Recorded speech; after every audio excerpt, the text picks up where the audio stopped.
Stop making boring chicken because these sticky, buttery honey mustard wings are about to be the star of your next party.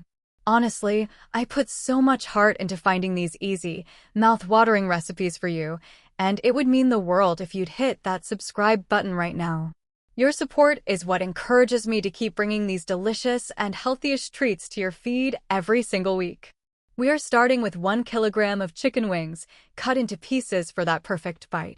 The secret to making them incredibly soft and juicy on the inside is a tiny pinch of baking soda mixed with ginger garlic paste and salt. Let them marinate for 30 minutes, then sear them in a hot pan with a mix of butter and oil. The oil stops the butter from burning, so you get that rich, nutty flavor without the bitterness.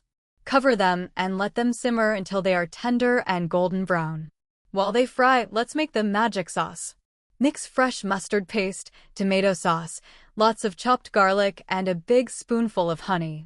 The honey is the game changer. It creates a gorgeous glaze and balances the spicy red chili flakes and tangy lemon juice perfectly. Toss the wings in the sauce with fresh parsley and let them glaze for 5 minutes. These wings disappear in seconds, literally. I'm so curious, which country are you watching from today? Write it in the comments. If you loved this, make sure to like and subscribe for more. Thanks for watching.